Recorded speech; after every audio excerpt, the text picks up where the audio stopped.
সুদ খুব মজা লাগে না? তাই সুদ নিয়ে কিছু কথা আমরা শুনবো। রাজি আছেন তো? সবাই রাজি? সুদের সাথে ইসলামের কোন সম্পর্ক? জোরে বলেন, সম্পর্ক। সুদ আছে যেখানে মুমিন যাবে না। সুদ হচ্ছে পুঁজিবাদী অর্থনীতির হাতিয়ার। দমন নিপীড়নের মূল মাধ্যম হচ্ছে সুদ। এই সুদের কারণে যারা ধনী এরা শুধু ধনী হতে থাকে, আর যারা গরিব শুধু গরিবই হতে থাকে। ইসলাম চায় না যে রাস্তার এক পাশে পাঁচতলা আরেক পাশে থাকবে গাছতলা। চিল্লা এখন ঠিক কিনা? ইসলাম চায় কায়লা ইয়াকুনা দুলাতান বাইনাল আগনিয়া মিনকুম, সম্পদ যাতে ধনীদের হাতে কুক্ষিগত হয়ে না থাকে, সম্পদের তারল্য যাতে সবার হাতে পৌঁছে যায়। এজন্য ইসলাম সুদকে করেছে হারাম আর ব্যবসাকে করেছে হালাল। চিল্লায় পড়েন আল্লাহু আকবার। এজন্য রব্বুল আলামিন বলেন, ওয়া আহাল্লাল্লাহুল বাইআ ওয়া হারামার রিবা, আমি আল্লাহ তোমাদের জন্য সুদকে করলাম হারাম আর ব্যবসাকে করে দিলাম হালাল। সুবহানাল্লাহ। ব্যবসাকে হালাল করেছে কে আর সুদকে হারাম করেছে কে? সুদের মধ্যে দেখা যায় অনেক লাভ, অনেক টাকা, অনেক বরকত, শুধু বেড়ে যায়। আল্লাহ বলে তোমাদের দৃষ্টিতে টাকা বেড়ে যায়, আমি আল্লাহর কাছে বাড়ে না। আর তোমরা যখন যাকাত দাও, দান করো, তোমাদের দৃষ্টিতে দেখা যায় টাকা কমে যায়, কিন্তু আমি আল্লাহর কাছে টাকা কমে না। সুবহানাল্লাহ। এজন্য সুদকে আল্লাহ নিশ্চিহ্ন করে দিবেন। ইয়ামহাকুল্লাহ ওয়া ইউরবিস সাদাকাত। আল্লাহ বলে আমি সুদকে নিশ্চিহ্ন করে দেব, সুদকে আমি ধ্বংস করে দেব, সুদের ভেতরে কোনো বরকত দেব না। আর ব্যবসা করলে সামান্য ব্যবসার ভেতরে বরকত ঢুকিয়ে দিবে কে? আরো জোরে বলেন কে? বিশ্বনবী সুদখোরদের উপর লানত দিয়েছে। কি দিয়েছে? লাআনা রাসূলুল্লাহ আকিলার রিবা ওয়া মুকিলাহু ওয়া কাতিবাহু ওয়া শাহিদাইহি। যারা সুদ খায়, যারা সুদ দেয়, যারা সুদের দলিল লেখক, যারা সুদের সাক্ষী থাকে, সবার উপরে বিশ্বনবী লানত দিয়েছেন। জোরে পড়েন নাউযুবিল্লাহ। এজন্য খবরদার, সুদের সাথে মুসলমানদের কোনো সম্পর্ক। বিশ্বনবী বলেছেন, আর রিবা সালাসু ওয়া সাবউনা বাবান, সুদের রয়েছে 73টা গুনাহ। কয়টা গুনাহ? আরো জোরে বলেন কয়টা? সুদের মধ্যে 73টা গুনাহ। আইসারুহা আইয়ান কাহার রাজুল উম্মা, 73টা গুনার মধ্যে সবচাইতে ছোট্ট গুনাহ হলো নিজের মায়ের সাথে জিনা করা। 73টা গুনাহ, আর সবচেয়ে ছোট গুনাহ হচ্ছে আইয়ান কাহার রাজুল উম্মা, ব্যক্তি তার মায়ের সাথে জিনা করবে। এটা যদি সবচেয়ে ছোট্ট গুনাহ হয়, তাহলে বড় গুনার অবস্থা কি? বড় গুনাহটা কি জানার দরকার আছে না নাই?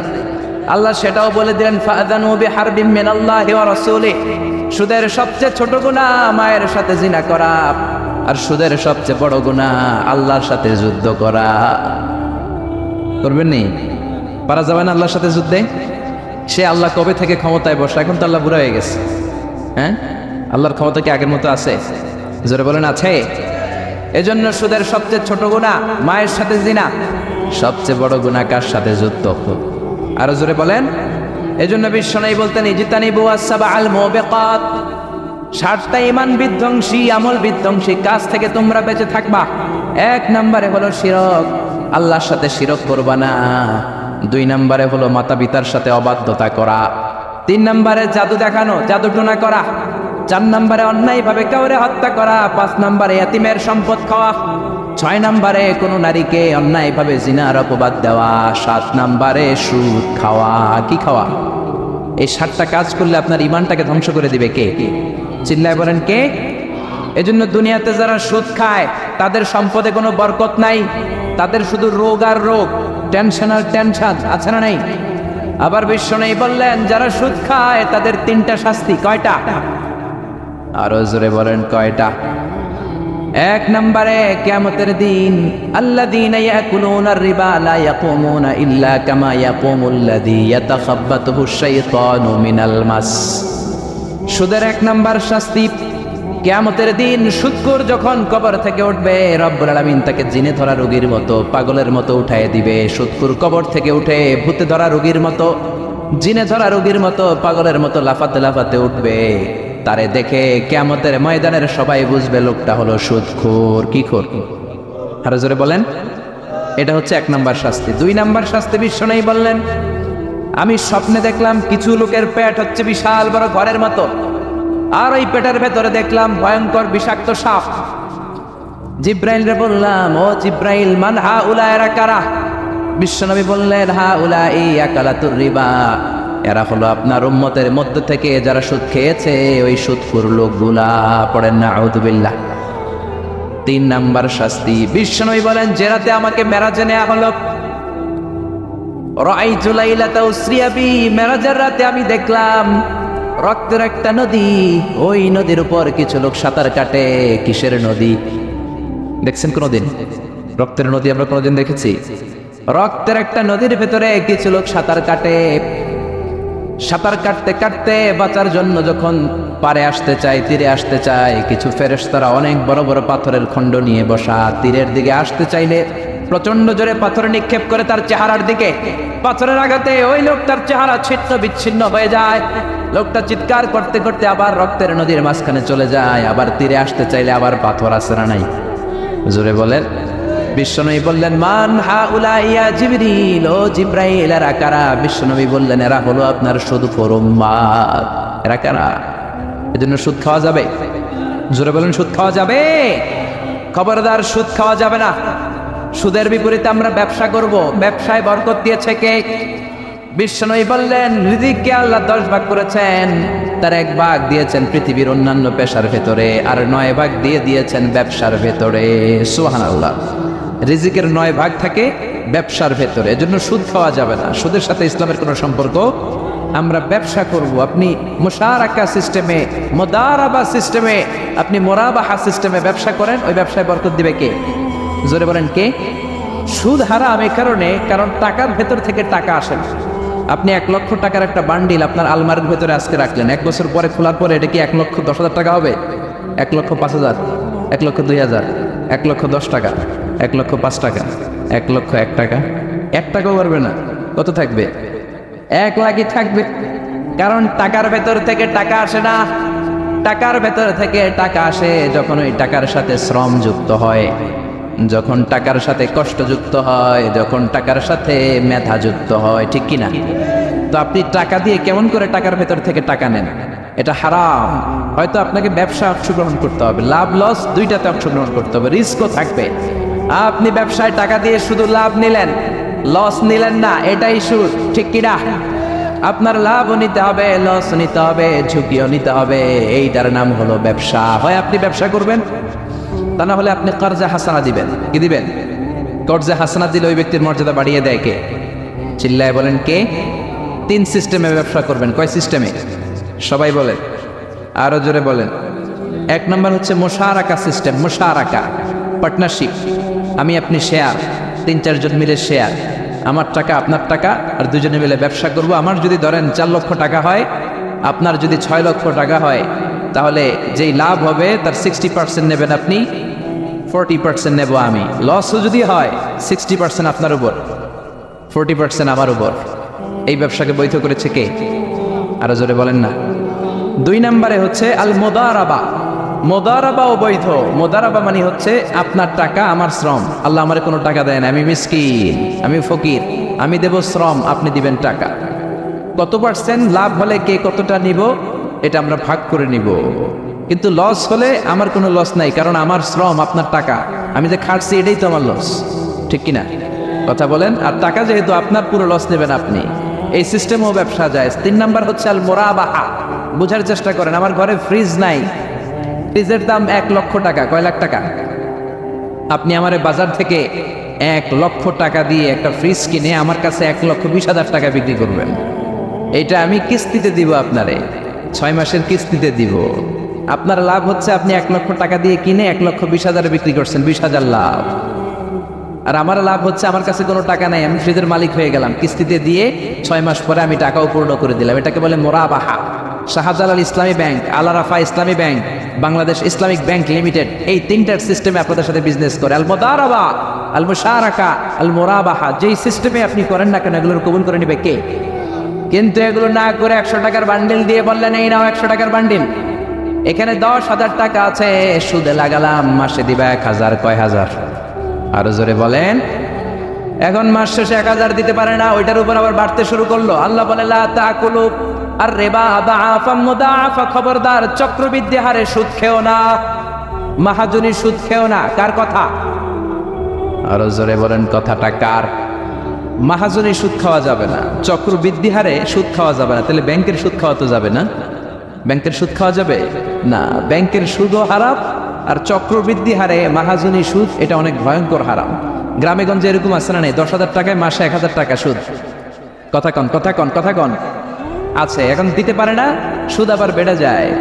এখন 2,000 হয়ে গেছে, এরপরের মাসেও দিতে পারে না, 3,000 হয়ে যায়। এরপরে আসলটা দেওয়া লাগবে না, তুই সুদ চালা। কি চালা? সুদ চালাইতে চালাইতে বাড়ি নাই, ভিটা নাই, জমি নাই, টিউবওয়েল নাই, পরনের লুঙ্গিও নাই। আছে না নাই? এটার বলে মহাজনী সুদ, এটার বলে চক্রবৃদ্ধি হারে সুদ। এই সুদ খাওয়া যাবে না। এজন্য সুদ আপনি খেলে এই সুদের এই সম্পদের ভেতরে কোনো বরকত নাই, এটাকে ধ্বংস করে দিবে কে? চিল্লায় বলেন কে? এজন্য আপনি ব্যবসা করবেন। আল্লাহ বললেন হাল্লাল্লাহুল বাই'a ওয়া হারামার রিবা, আমি আল্লাহ ব্যবসাকে তোমাদের জন্য হালাল করলাম, সুদকে করলাম হারাম। এখন আমরা সুদ খাবো না, ব্যবসা করব। জোরে বলেন, সুদ না ব্যবসা?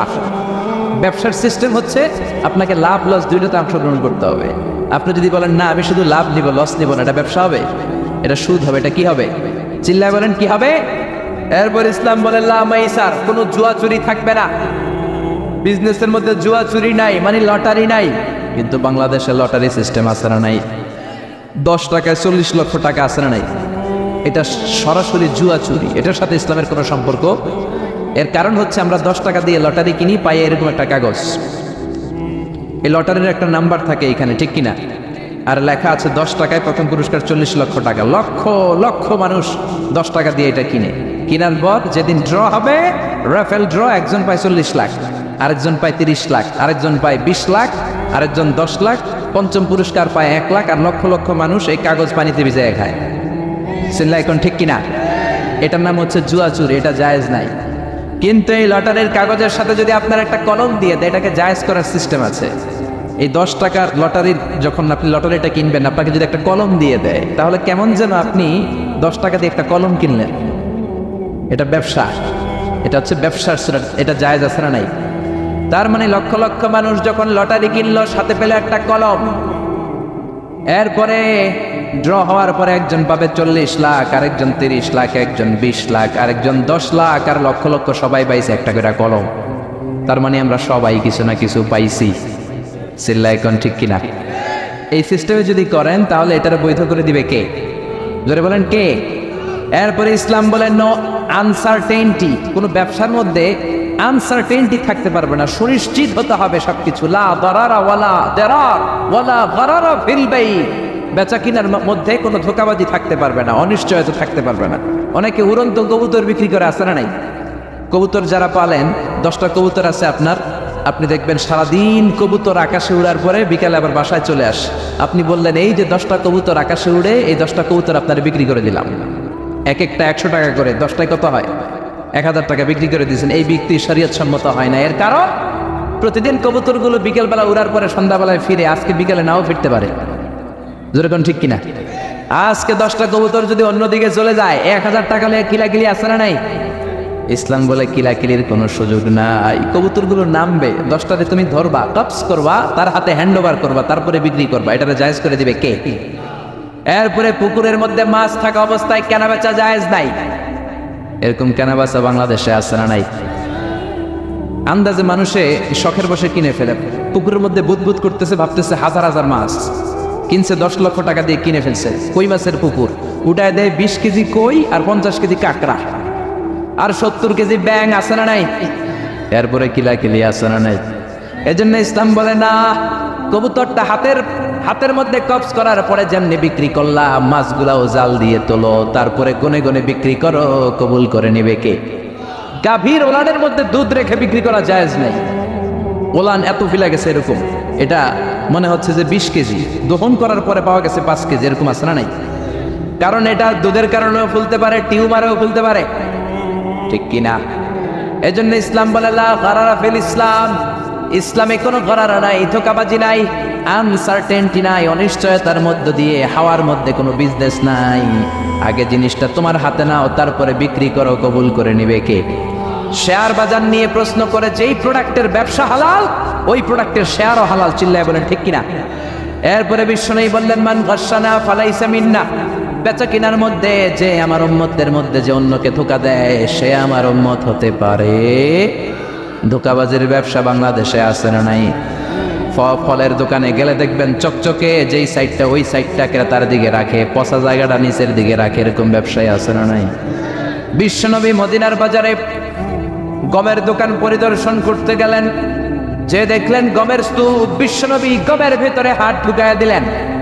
উপরে দেখা যায় শুকনা গম, ভিতরে দেখা যায় ভিজা গম। বিশ্বনবী বললেন, মান গাশশানা ফালাইসা মিন্না, যে আমাদেরকে ধোঁকা দেয় সে আমাদের উম্মত নয়। The person who deceives us is not among আস, যে আমাদেরকে ধোঁকা দেয় সে আমাদের উম্মত হতে পারে।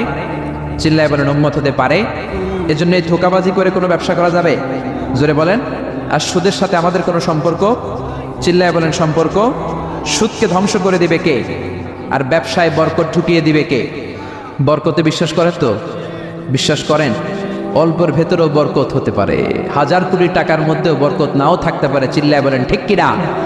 এজন্য আজ থেকে সুদের সাথে আমাদের কোনো সম্পর্ক নেই, আমরা ব্যবসা করব মুশারাকা সিস্টেমে, মুদারাবা সিস্টেমে, মুরাবাহা সিস্টেমে ব্যবসা করব। অল্প প্রফিট হলো এটার মধ্যে বরকত দিবে কে? আরো জোরে বলেন কে? আর সুদের ব্যবসা করবেন না তো?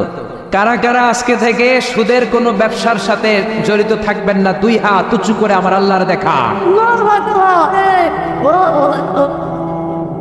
আল্লাহ আমাদের হাতগুলোকে তুমি কবুল করো। চিল্লায় পড়েন আমিন। সুদের আলোচনা ভালো লাগতেছে না? না একেবারে উপরে এসে পড়ছে না? এই সুদের সাথে ইসলামের কোনো সম্পর্ক নাই। আল্লাহ সুদ থেকে আমাদেরকে বাঁচাক। আল্লাহ আমাদের হালাল রিজিকে বরকত দিক। আরো জোরে পড়েন আমিন।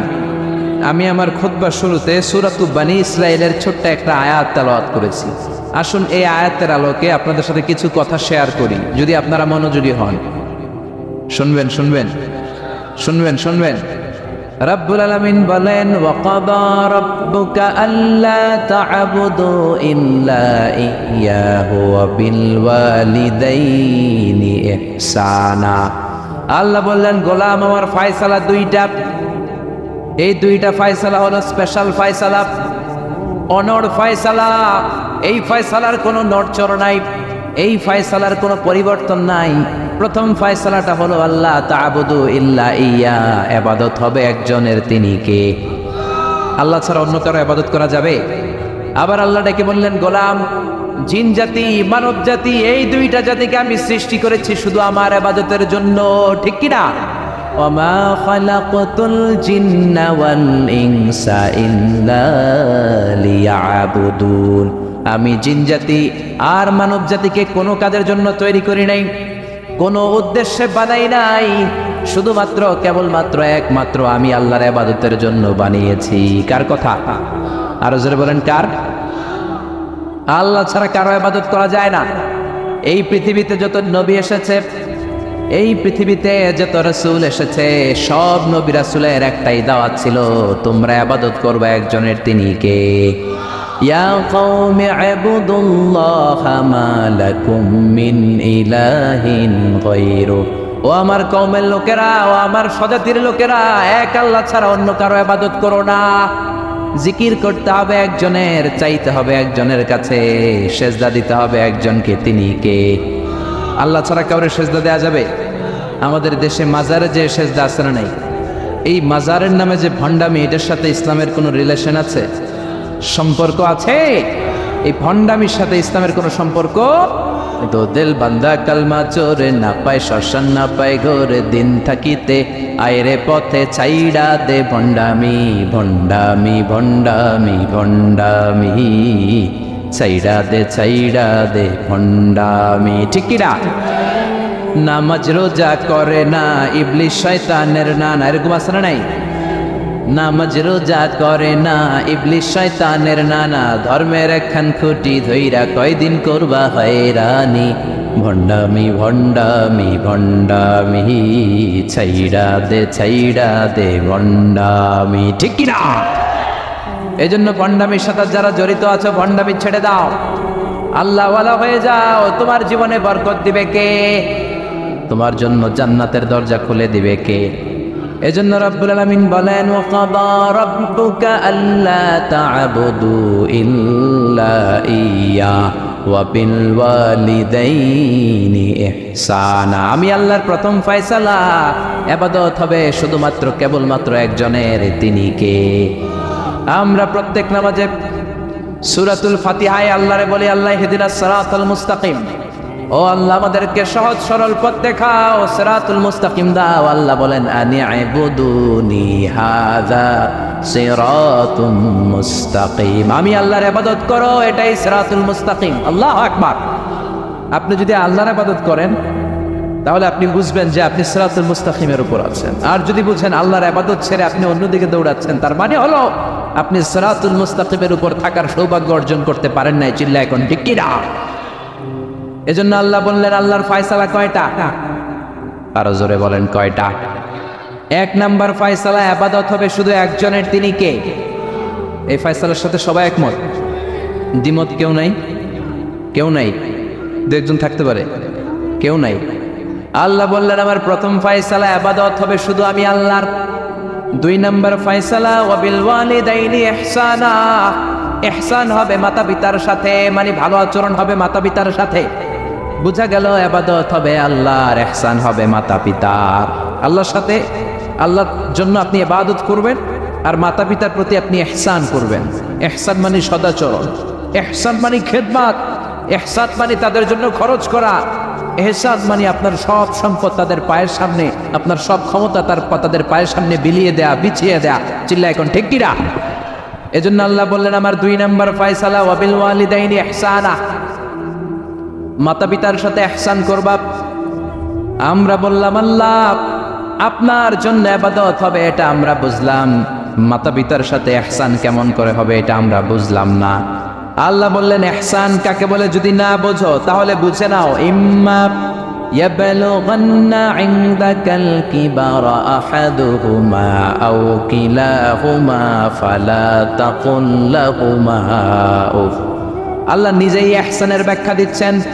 আল্লাহ বললেন ইহসানের প্রথম তাফসীর হলো আব্বা আম্মা একজন কিংবা দুইজন যখন বার্ধক্যে উপনীত হয়ে যায়, যখন বয়সে পৌঁছে যায়, খবরদার তাদের কোনো কাজে তুমি নাক ছিটকাতে পারবা না, তাদের কোনো কাজে নাক ছিটকাতে পারবে না, তাদের কোনো কাজে উফ আহ এমনকি উফ শব্দটাও বলা যাবে না। চিল্লা এখন ঠিক কিনা? কারণ আমরা যখন ছোট ছিলাম বাবা মারে কষ্ট দিয়েছি কি দেই নাই? আপনার কত বছর আগের ঘটনা মনে আছে? আপনার বয়স যখন 3 তখন আপনি কি করছিলেন মনে আছে? তো ওইটাই যদি মনে না থাকে, বয়স যখন 2 ছিল ওগুলো মনে আছে? বয়স যখন 1 ছিল ওগুলো মনে আছে? জ্বালাতনটা তো ওই সময় বেশি করছে। চিল্লা এখন ঠিক কিনা? শীতের রাত, আমাকে নিয়ে আমার মা ঘুমালো, আমাকে রেখেছে ডান দিকে, পেশাব করে ডান পাশটা আমি ভিজিয়ে দিয়েছি। আমার মা আমাকে ঘর থেকে বের করে দেয় নাই, শীতের রাতে বাম দিকে আমাকে শোয়ালো। কনকনে মাঘ মাসের শীতের রাতে বাম পাশটাতেও পেশাব করে ভিজিয়ে দিলাম, আমার মা আমারে ঘর থেকে বের করে দেয় নাই। আমার মা তার বুকের মাঝখানে রেখে ঘুমাতে শুরু করেছে। মাঘ মাসের শীতের রাত, রাত 3টার দিকে পেশাব করে মায়ের বুকটাও আমি ভিজিয়ে দিয়েছি, জামাটাও ভিজিয়ে দিয়েছি। মা 3টার দিকে উঠে নতুন শাড়ি পরে, নতুন জামা পরে, আগের ভিজা পেশাব মাখানো জামাটাকে চেঞ্জ করে আবার আমাকে নিয়ে ঘুমিয়েছে। আমাকে ঘর থেকে বের করেছে নাকি? জোরে বলেন। এজন্য আল্লাহ বুঝাতে চাইলেন গোলাম, ছোট্টবেলা যেমনি কষ্ট দিয়েছো মা বাবা রেগে যায় নাই, তোরে লাথি মেরে ঘর থেকে তাড়ায় দেয় নাই, তোরে এতিমখানায় দেয় নাই। মা বাবা বয়সে যখন উপনীত হয়ে যায়, বার্ধক্যে যখন পৌঁছে যায়, ওই মা বাবারে খবরদার বৃদ্ধাশ্রমে দিয়ে আসবি না। বৃদ্ধাশ্রম বাংলাদেশে আছে না নাই? ছেলে আমার মস্ত মানুষ, মস্ত অফিসার, মস্ত ফ্ল্যাটে যায় না দেখা এ পারে ও পার, নানান রকম জিনিস আর আসবাব দামি দামি, সবচেয়ে কম দামি ছিলাম একে মাত্র আমি। ছেলের আবার আমার প্রতি অগাধ সম্ভ্রম, আমার ঠিকানা তাই বৃদ্ধাশ্রম। ঠিক কিনা? অনেক কপাল পোড়া আছে, ডাকাত আছে।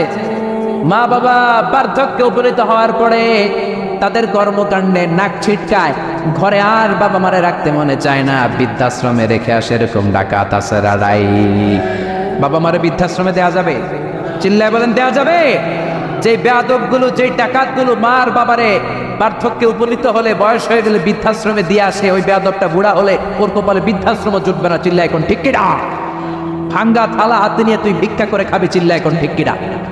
আল্লাহ বললেন আমার 2 নম্বর ফয়সালা, ওয়াবিল ওয়ালিদাইনি ইহসানা, মাতা পিতার সাথে ইহসান করবা। ইহসানের প্রথম ব্যাখ্যা, ইম্মা ইয়াবলুগান্না ইনদাকাল কিবারা আহাদুহুমা আও কিলাহুমা ফালা তাকুল লাহুমা উফ।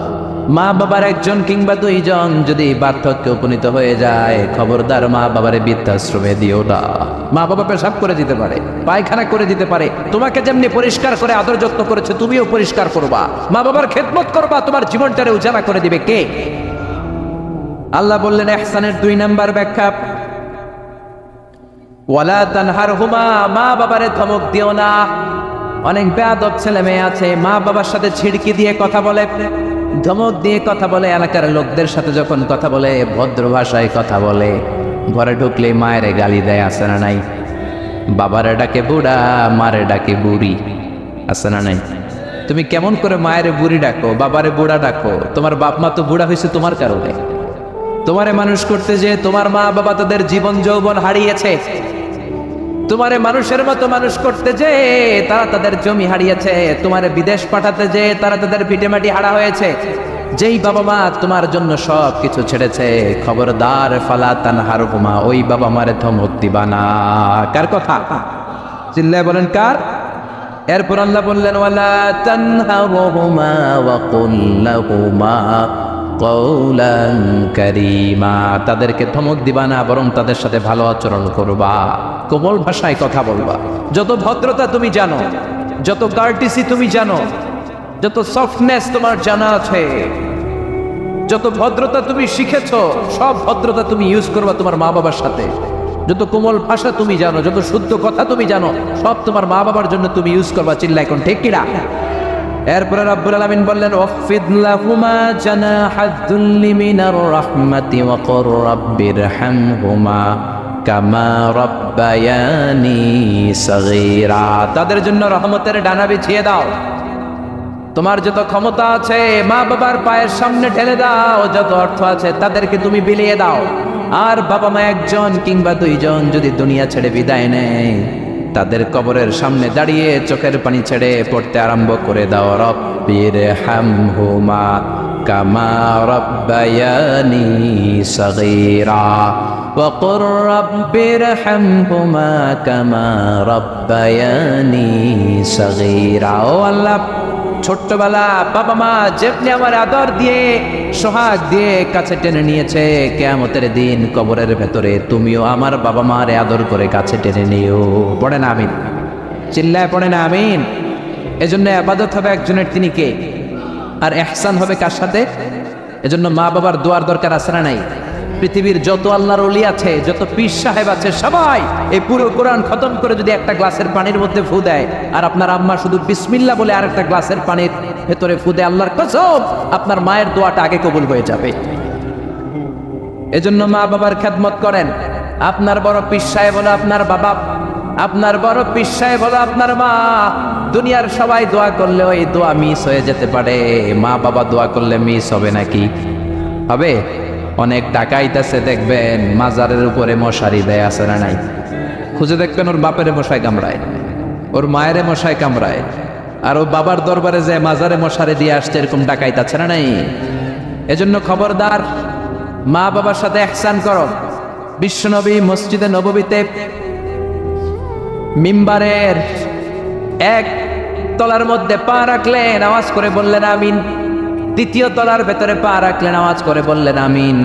3য় স্টেপে পা রেখে বিশ্বনবী পড়লেন আমিন। সাহাবারা বললেন নবী 3 বার আমিন বললেন, কেন বললেন বুঝলাম না। বিশ্বনবী বললেন প্রথম স্টেপে যখন পা রাখলাম, জিব্রাইল এসে বলল রমজান মাস পাওয়ার পরে রোজা রেখে ইবাদত করে যেই বান্দা গুনাহ মাফ করতে পারে নাই, তার উপরে আল্লাহর লানত। আমি বিশ্বনবী পড়লাম আমিন। 2য় স্টেপে পা রাখলাম, জিব্রাইল বলল মাতা পিতা পাওয়ার পরে যারা মাতা পিতার খেদমত করে নিজের জীবনের গুনাহ ঝরাতে পারে নাই, জান্নাত কামাতে পারে নাই, তাদের উপরও আল্লাহর লানত। আমি বিশ্বনবী বললাম আমিন। 3 নাম্বার স্টেপে বিশ্বনবী বললেন, আমার নাম শোনার পরে আমার যে উম্মাত আমার উপর দরুদ পড়লো না, তাদের উপর আল্লাহ লানত আমি পড়লাম আমিন। পড়েন সাল্লাল্লাহু আলাইহি ওয়াসাল্লাম, চিৎকার করে পড়েন সাল্লাল্লাহু। এজন্য মাতা পিতার খেদমতের দরকার আছে না নাই? গোটা বিশ্বটা একদিকে মায়ের দোয়া, আরেকদিকে চিল্লায় বলেন ঠিক কিনা? আপনি বুলেট মারলে বুলেট মিস হতে পারে, ড্রোন হামলা করলে মিস হতে পারে, মায়ের দোয়া মিস হবে? জোরে বলেন মিস হবে? এক সাহাবী বলল, নবী আইয়ুল আমালে আফদাল, সবচেয়ে সেরা আমল কোনটা? বিশ্বনবী বললেন, সবচেয়ে সেরা আমল হলো আসসালাতু ফি ওয়াক্তিহা, সময় মতো নামাজ পড়া। 2 নম্বরে বললেন বিররুল ওয়ালিদাইন, মাতা পিতার খেদমত করা। 3 নম্বরে বললেন আল জিহাদু ফি সাবিলিল্লাহ, আল্লাহর রাস্তায় জিহাদ করা। তার মানে পৃথিবীর শ্রেষ্ঠতম 3টা আমলের মধ্যে মাতা পিতার খেদমতের আমলটাও আছে রাডাই। মাতা পিতার খেদমত এটা সবচেয়ে ভালো আমল। আরেক হাদিসে বিশ্বনবী বললেন এটা জিহাদের চেয়ে বেশি সওয়াবওয়ালা। এক সাহাবী বললেন, নবী আস্তাযিনুকাল জিহাদ, আমি জিহাদে যেতে চাই, অনুমতি দেন। বিশ্বনবী বললেন, তোমার বাবা মা কেউ বেঁচে আছে নাকি? সাহাবী বললেন বেঁচে আছে। বিশ্বনবী বললেন ফাফিহিমা ফাজাহিদ, যাও বাবা মার খেদমত শুরু করে দাও। বাবা মার খেদমত করলে ঘরে বসেই জিহাদের সওয়াব পাবা, ঘরে বসেই জিহাদের সওয়াব পাওয়া যাবে। রিদার রাব্বি ফি রিদাল ওয়ালিদ ওয়া সাকাতুহু ফি সাকাতিল ওয়ালিদ, বাবা মা খুশি তো আরশের মালিক খুশি, বাবা মা না খুশ তো আরশের মালিকও না খুশ। চিল্লায় এখন ঠিক কিনা? এজন্য বিশ্বনবী বলতেন, তোমাদের প্রত্যেকের ঘরের ভেতরে 2টা জান্নাত আছে, কারণ জান্নাতে 2টা স্পেশাল দরজা আছে। একটা দরজার নাম হলো আল আব মানে আব্বা, আরেকটা দরজার নাম হলো আল উম মানে আম্মা। একটা দরজার নাম বাবা, আরেকটার নাম মা। এজন্য বিশ্বনবী বলেন, এই 2টা দরজার সাথে তোমরা কি আচরণ করবা তোমাদের ডিসিশন। ওমা জান্নাতুকা ওয়া নারুক, বাবা মাই তোমার জান্নাত, বাবা মাই তোমার জাহান্নাম। বাবা মার সাথে ভালো আচরণ করলে 8টা জান্নাতের দরজা তোমার জন্য খুলে দিবে কে? আর খারাপ আচরণ করলে জাহান্নাম আছে না নাই? তোমার বাবা মা যদি কাফের হয়, হিন্দু হয়, বৌদ্ধ হয়, তারপরও ভালো আচরণ করবা, ঠিক কিনা? বাংলার জমিনে এরকম অনেক হিন্দু ফ্যামিলি আছে, হিন্দু ইয়াং ছেলে মুফাসসিরে কোরআনের তাফসীর শুনে হাতে হাত রেখে কালিমা পড়ে মুসলমান হয়ে গেছে, আছে না নাই? কিন্তু মা তো মুসলমান হয় নাই, বাবা তো মুসলমান হয় নাই, বাপ মা হিন্দুই রয়ে গেছে। তো বাপ মা হিন্দু, ছেলে মুসলমান, তুমি কি মা বাবার সাথে খারাপ আচরণ করতে পারবা? কথা বলেন। মা বাবা হিন্দু হোক, নাস্তিক হোক, বৌদ্ধ হোক আর খ্রিস্টান হোক, মা বাবার দোয়া নিতে হবে, আশীর্বাদ নিতে হবে। চিল্লা এখন ঠিক কি রাখি? বিশ্বনবী শালী নাম কি বলেন তো, কেউ জানেন বিশ্বনবী শালীর নাম কি? আসমা, মাশাআল্লাহ, আসমা বিনতে আবি বকর বিশ্বনবী শালী। উনি মুসলিমা, কিন্তু উনার মা ছিল মুশরিকা। বিশ্বনবীরে বললেন, নবী আমি মুসলিমা কিন্তু আমার মা মুশরিকা, কাফেরা, এখন আমি কি করব? আমার মায়ের সাথে কি ভালো আচরণ করব নাকি? বিশ্বনবী বললেন, খবরদার, মা মুশরিক হোক কাফের হোক, তারপরেও তোমার মা, ঠিক কিনা? সিলিহা, দোয়া দাও, ভালো আচরণ করো, সম্পর্কটারে মিলায় রাখো, তোমার জান্নাতে ঢুকাই দিবে কে? 3 জিনিসের দিকে তাকালেই সওয়াব। 3টা জিনিসের দিকে তাকানোর সাথে সাথে আপনার আমলনামায় সওয়াব দিবে কে? 1 নম্বর নাযার ইলাল কোরআন, কোরআনের দিকে যখন নজর করে তাকাবেন আপনার আমলনামায় সওয়াব দিবে কে? সুবহানাল্লাহ কইতে মনে চায় না? 2 নম্বরে কাবা, কাবার দিকে তাকালে সওয়াব দেয় কে? 3 নম্বরে নাযার ইলা ওয়াজহিল ওয়ালিদাইন, মাতা পিতার চেহারার দিকে নজর করে তাকালে সওয়াব দেয় কে? এজন্য বিশ্বনবী বললেন, সালাসু দাওয়াতিন মুস্তাজাবাত, 3 ব্যক্তির দোয়া কোনোদিন আল্লাহ ফিরায় না। 1 নম্বরে দাওয়াতুল মুসাফির, মুসাফিরের দোয়া। আপনি সফর করেন না মাঝে মাঝে, কক্সবাজারে যাচ্ছেন, সিলেট যাচ্ছেন, এই যে গাড়ির মধ্যে বসে আছেন, ওই সময় আপনি দোয়া করবেন বেশি বেশি। এই সফর অবস্থায় দোয়া করলে ওই দোয়া কবুল করে কে? 2 নম্বরে দাওয়াতুস সাইম, রোজা রেখে দোয়া করলে কবুল করে কে? 3 নম্বর দাওয়াতুল ওয়ালিদাইনি লিওয়ালাদিহি, মাতা পিতা যখন চোখের পানি ছেড়ে হাত 2টা তুলে আল্লাহর কাছে ছেলে মেয়েদের জন্য দোয়া করে, ওই দোয়াটাও কবুল করে কে? এজন্য সবার আগে দোয়া চাইবেন মা বাবার কাছে। কার কাছে? আমাদের কাছে অনেকে দোয়া চায়, আমরা বলি আরে তোমার মায়ের কাছে চাও, তোমার আব্বার কাছে চাও।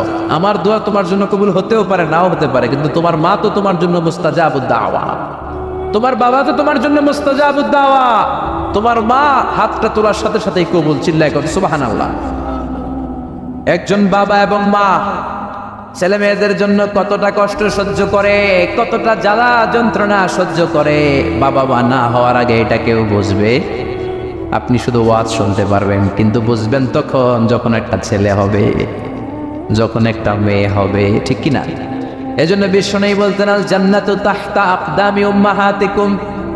ও দুনিয়ার মানুষেরা শোনো শোনো, যেই জান্নাতের জন্য তোমরা পাগল, যেই জান্নাতের বর্ণনা শুনলে তোমাদের হৃদয় ঠান্ডা হয়ে যায়, যেই জান্নাতে যাওয়ার জন্য তোমরা ইবাদত করো, ওই জান্নাত থাকে তোমাদের মায়ের পায়ের তলায়।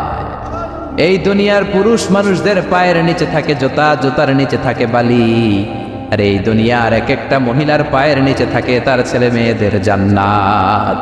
ওগো মা তুমি এই ধরনের শ্রেষ্ঠ নেয়ামত, তোমারই পদ তলে রয়েছে জান্নাত। ওগো মা তুমি এই ধরনের শ্রেষ্ঠ নেয়ামত, তোমারই পদ তলে রয়েছে জান্নাত। সুবহানাল্লাহ পড়েন। এই পৃথিবীটারে 100 বার বিক্রি করলে যে টাকা হবে, ওই টাকা দিয়ে জান্নাতের একটা চেয়ারের দাম হবে? সবাই বলেন, হবে না। আচ্ছা, এই পৃথিবীটারে 5000 বার বিক্রি করলে যেই মূল্য বা টাকা পাওয়া যাবে, ওই টাকা দিয়া জান্নাতের একটা টেবিল কিনা যাবে? আর যেই 8টা জান্নাত মায়ের পায়ের নিচে পড়ে আছে, ওই পা 2টার দাম আল্লাহর কাছে বেশি না কম? জোরে বলেন, বেশি না কম? এই জন্য এক সাহাবী বললেন, নবী, মান আহাক্কু বিহুসনি সাহাবাতি ইয়া রাসূলুল্লাহ। এই দুনিয়ায় এত মানুষ, এত বন্ধু, এত সাহাবী, এত লোক, কার সাথে ভালো আচরণ করব? বিশ্বনবী বললেন, উম্মুকা, তোমার মায়ের সাথে। সুম্মা মান, তারপরে কার সাথে? তোমার মায়ের সাথে। তারপরে কার সাথে? তোমার মায়ের সাথে। 3 বার। আর এক হাদিসে আছে 4 বার বললেন তোমার মায়ের সাথে, 5বার বললেন তোমার পিতার সাথে। সুবহানাল্লাহ। মায়ের মর্যাদা 4 গুণ বেশি। কয় গুণ? এর কারণ আল্লাহ কোরআনে বলে দিলেন সূরা লোকমানে, হামালাতু উম্মুহু। মায়ের মর্যাদা এত বেশি হওয়ার কারণ হলো, বাবা তোমারে পেটে ধরে নাই, পেটে ধরেছে কে? ওয়াহানানা আলা ওয়াহান, 10 মাস 10 দিন বাবা কষ্ট সহ্য করে নাই, করেছে কে? ওয়াফিসালুহু ফি আমাইন, 2 বছর বাবা তোমারে দুধ খাওয়ায় নাই, দুধ খাওয়ালো কে? কত লিটার দুধ, কত গ্যালন দুধ, কত কেজি দুধ মায়ের বুক থেকে আপনি খেয়ে খেয়ে সাবার করছেন 2 বছরে, কোনো হিসাব আছে? জোরে বলেন। বিশ্বনবী বললেন, লাউ কাতাআতা জিলদাক, তোমার চামড়াটা কেটে কেটে রোদে শুকিয়েও যদি মায়ের 2 পায়ের 2টা জুতা বানিয়ে দাও, ছোট্টবেলায় 1 ঢোক দুধ যে তুমি খেয়েছো, সেই 1 ঢোক দুধের শোধ আদায় হবে নাকি? মায়ের একেদার দুধের দাম কাটিয়া গায়ের চাম, পাপস বানাইলেও ঋণের শোধ হবে না। এমন দরদি ভাবে কেউ হবে না আমার মাহাগো, এমন দরদি ভাবে কেউ হবে না আমার মাহাগো। পড়েন না আল্লাহু আকবার। বিশ্বনবীর সাহাবী নাম হলো আলকামা। কি নাম? সবাই বলেন কি নাম? আলকামা বিশ্বনবীর সাহাবী। ইন্তেকালের আগে আলকামার জিহ্বা দিয়ে কালেমা বের হয় না। 3 দিন যাবত বিছানায় পড়ে আছে, মুমূর্ষ, মরে যাবে, কিন্তু জিহ্বা দিয়ে কালেমা বের হয় না। বিশ্বনবী বলেছেন, লাকিনু মাউতাকুম লা ইলাহা ইল্লাল্লাহ। তোমরা মরণের আগে তোমাদের মুমূর্ষ রোগী মৃতদের সামনে লা ইলাহার তালকিন দাও। যখন দেখবেন আপনার চাচার রুহুটা বের হয়ে যাচ্ছে, দাদার রুহুটা বের হয়ে যাচ্ছে, বাবার রুহু বের হয়ে যাচ্ছে, তার শিওরের সামনে, কানের সামনে বসে পড়তে আরম্ভ করবেন, লা ইলাহা লা ইলাহা ইল্লাল্লাহু মুহাম্মাদুর রাসূলুল্লাহ সাল্লাল্লাহু। কিন্তু বলবেন না, এই কালেমা পড়ো, কালেমা পড়ো, কালেমা পড়েন, কালেমা পড়েন, এগুলো বলবেন। শুধু তালকিন দিবেন, ওইটা থেকেই উনি বুঝবেন। কারণ মৃত্যুর একটা কষ্ট আছে না নাই? মৃত্যুর যন্ত্রণায় সে অস্থির। আপনি জোরাজুরি করতেছেন কালেমা পড়, সে যদি বলে না পড়বো না, ঝামেলা আছে না নাই? এজন্য কানের সামনে শুধু তালকিন দিবেন। বিশ্বনবী বললেন, লাকিনু মাউতাকুম লা ইলাহা ইল্লাল্লাহ। তোমাদের মৃতদের সামনে, মুমূর্ষদের কানের সামনে শুধু লা ইলাহা পড়বা। ওনার বিবি, ওনার আত্মীয়রা আলকামা নামক সাহাবীর কানের সামনে লা ইলাহা পড়ে, 3 দিন ধরে কালেমা বের হয় না। কখন যেন মরে যায়, বিশ্বনবীর কাছে পাঠানো হলো। বিশ্বনবী সুহাইব আর বেলাল 2 জন সাহাবীকে পাঠালেন। তারা যেও কালেমার তালকিন দিল, কিন্তু মুখ দিয়ে কালেমা বের হয় না। বিশ্বনবী আলকামার বিবিরে ডেকে পাঠালো, বিবি, আলকামার বিবি, তোমার স্বামী কেমন ছিল? বলে, আমার স্বামী অনেক বড় আল্লাহর ওলি ছিল, নামাজ ছাড়তো না, তেলাওয়াত ছাড়তো না, জিকির ছাড়তো না। বিশ্বনবী বললেন, আলকামার বাবা মা কেউ বেঁচে আছে নাকি? বিবি বলে আলকামার মা বেঁচে আছে, ডাকো। আলকামার মা আসার পরে বিশ্বনবী বললেন, আপনার ছেলে কেমন ছিল? নামাজ পড়তো নাকি, রোজা করতো নাকি, জিকির করতো নাকি? আলকামার মা বলে সবই করতো। আপনার সাথে কেমন আচরণ করতো? এটা বলার পরে মার কথা বলে না, শুধু চোখের পানি ছাড়ে। আলকামার মা বলে, নবী, আলকামার ব্যাপারে আমার মনে অনেক দুঃখ, কোনোদিন আমার কথা শুনে নাই, শুধু বিবির কথা শুনতো। বউরে প্রাধান্য দিত, আমার যত্ন নিত না, আমার কথা বেশি শুনতো না, এজন্য আমার মনে আলকামার ব্যাপারে অনেক জ্বালা। বিশ্বনবী বললেন, আপনার ছেলেরে মাফ করে দেন। রাগের চোটে আলকামার মা বলে, না, আমি মাফ করব না। বিশ্বনবী বললেন, ও সাহাবারা, লাখ দিয়ানো, আগুন জ্বালাও, আলকামারে আমরা আগুনের উপর নিক্ষেপ করব। আগুন জ্বালানো হলো, সব সাহাবারা আলকামাকে ধরে আগুনের মধ্যে ফেলবে। ইন দ্য মিন টাইম দুঃখিনী মা বিশ্বনবীর পায়ের সামনে এসে বলে, ও নবী, আমার কলিজার টুকরাটারে আগুনে ফেলবেন না। ও নবী, আমার মনে আর কোনো জ্বালা নাই, আমার মনে আর কোনো দুঃখ নাই। আলকামা তো আমার নার ছেড়া ধন। 10 মাস 10 দিন আমার পেটে ছিল, আমার দেহ থেকে নিউট্রিশন নিয়ে, খাদ্য পুষ্টি নিয়ে আলকামা বড় হয়েছে। বেয়াদবি করেছে, কি হয়েছে? আমি আলকামারে মাফ করে দিলাম গো নবী। আলকামার মা আলকামার শিয়রের সামনে দাঁড়িয়ে যখন মাফ করার ঘোষণা দিয়েছে, বিশ্বনবী সাক্ষী, সাহাবারা দাঁড়িয়ে আছে। আলকামা চিৎকার করে পড়তে আরম্ভ করলো, লা ইলাহা ইল্লাল্লাহু মুহাম্মাদুর রাসূলুল্লাহ সাল্লাল্লাহু আলাইহি ওয়াসাল্লাম। আল কালিমা তাইয়্যিবা চিৎকার করে পড়ার সাথে সাথে তার রূহ কবজ হয়ে গেল। চিল্লায় পড়েন আল্লাহু আকবার। এজন্য মায়ের দোয়া বড় দোয়া,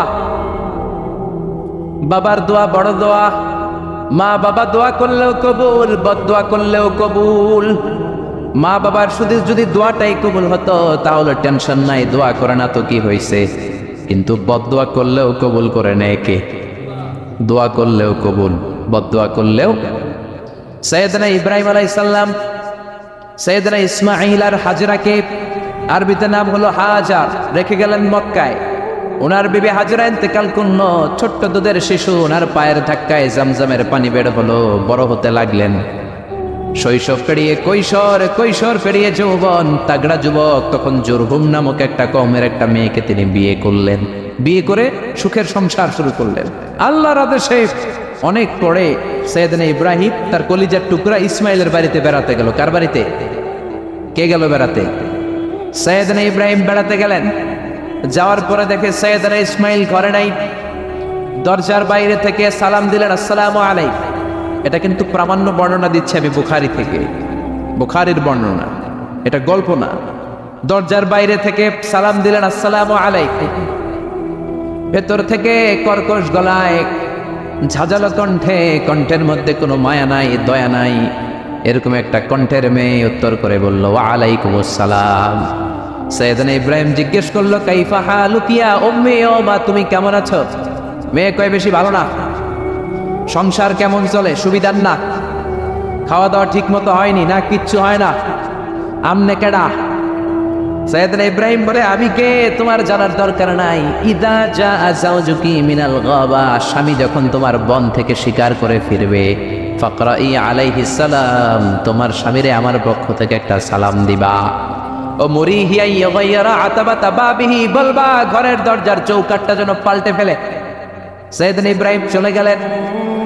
বিকেলবেলা জঙ্গল থেকে শিকার করে সৈয়দনা ইসমাইল ঘরে ফিরলেন। ঘরে ফেরার পর বিবি বলে, একটা বুড়া আইছিল। বুড়া? কে আইছিল? সৈয়দনা ইসমাইল বলে, বুড়া? বুড়া মানুষ আবার আমার ঘরে আসবে কেন? কেন আসছে? আপনারা সালাম দিছে, ওয়ালাইকুম আসসালাম। আর কি বলছে? বলেছে আপনি যেন ঘরের দরজার চৌকাঠ পাল্টে ফেলেন। ওমিয়া, চোর বোঝে চোরের সিগন্যাল, পুলিশ বোঝে পুলিশের সিগন্যাল, নবী বোঝে নবীর সিগন্যাল, ঠিক কিনা? সৈয়দনা ইসমাইল তো বুঝে ফেললেন, কিরে ঘরের দরজার চৌকাঠ পাল্টে ফেলো, এরকম রূপক কথা, মেটাফরিক্যাল ইঙ্গিত দুনিয়ার সাধারণ মানুষ দিতে পারে না।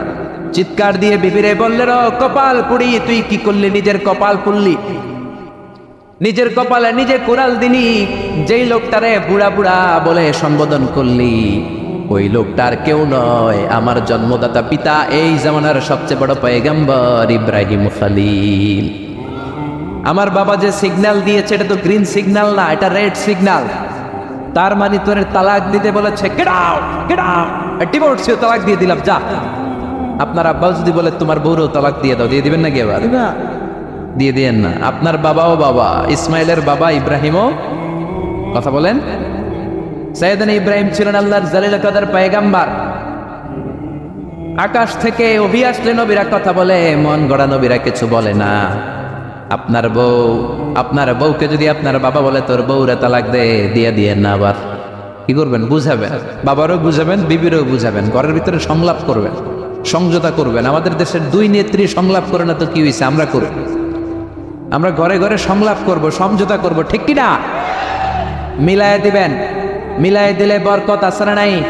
কেউ ঝগড়া লাগলে মিলাবেন, মারামারি লাগলে মিলাবেন। কেউ যদি আরেকজনরে মারতে যায়, উদ্ধত হয়, মিলায় দিবেন। যারা মিলায় দেয় তাদের মর্যাদা বাড়ায় দেয় কে?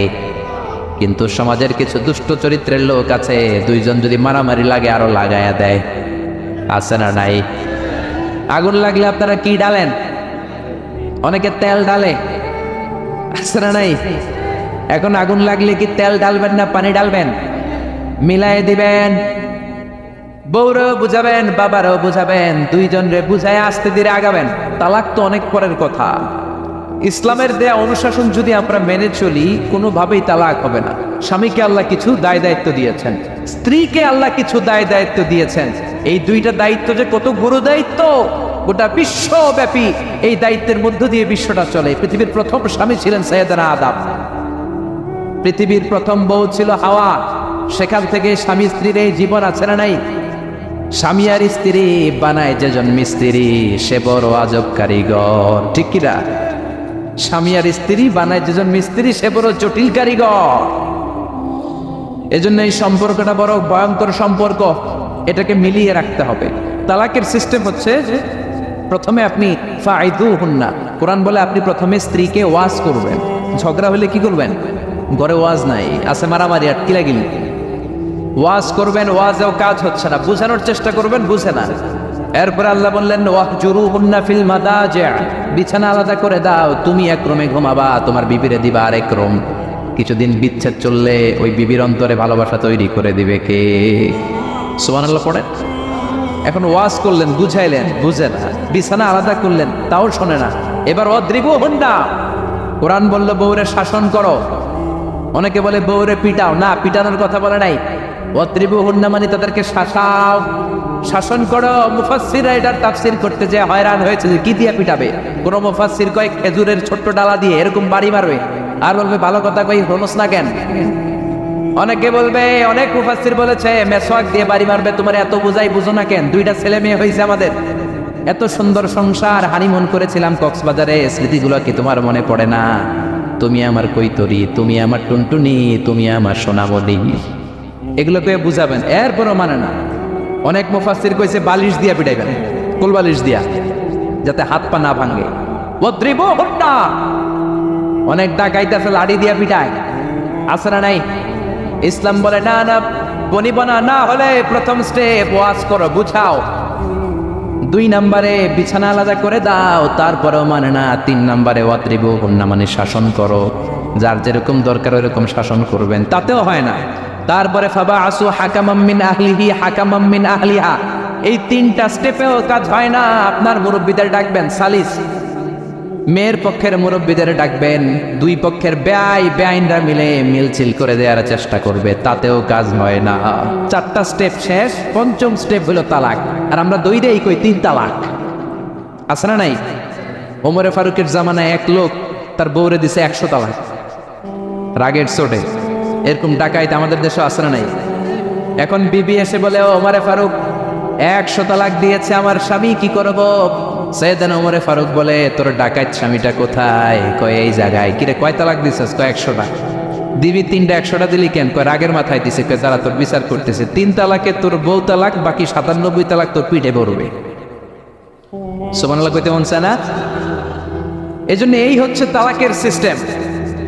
কতগুলো স্টেপ আপনি পার হলেন, তারপরেও আপনি একসাথে 3 তালাক দিবেন না। ইসলামের তালাককে 2 ভাগে ভাগ করা হয়েছে, একটা আত-তালাক আস-সুন্নি আর একটা তালাক আল বিদআই। তালাক আস-সুন্নি মানে সুন্নতি তালাক, আর তালাক আল বিদআই মানে বেদাতি তালাক।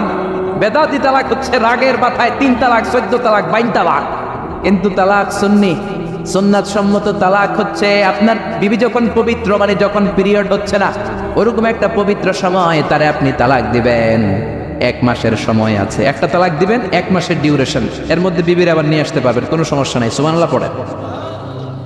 1 মাস পরেও মানে না, এরপরে দিবেন 2য় মাসের 2য় তালাক, তার মানে আরো 1 মাস, মোট কয় মাস? 2 মাস পরেও মিলমিশ হয় না, তারপরে 3য় মাসে তালাক দিলেন। এই 3 তালাক দেওয়ার পরে বিবি আবাদুল আবাদ আপনার জন্য হারাম হয়ে গেল। কত সুন্দর স্টেপ মেনটেন করে কত দূরে তালাক, আর আমরা দইরেই কই তালাক। এজন্য খবরদার। সৈয়দনা ইসমাইল বললেন, কপাল পুড়লি তুই, যারে বুড়া বলে গালি দিলি আসলে বুড়া নয়, এই লোকটাই আমার বাবা ইব্রাহিম খলিল। আমার বাবা বলেছে তোরে তালাক দিতে, গেট আউট, গেট আউট। তালাক দিয়ে দিলাম তোরে, যা ভাগ। বউ শেষ, নতুন বিয়ে করলো, নতুন সুখের সংসার।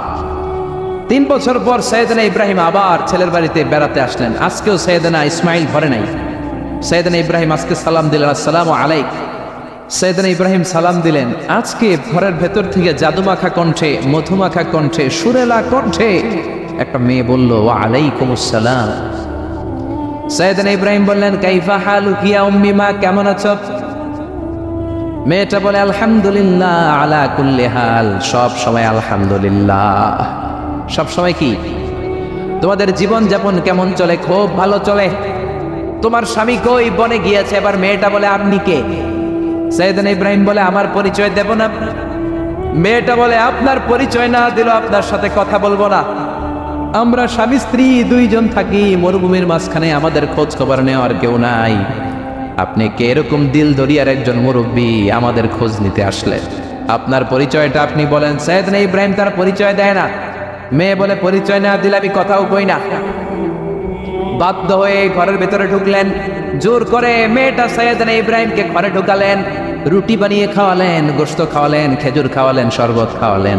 ও মিয়া, আগেরটাও মাইয়া, এইটাও পার্থক্য আছে না নাই?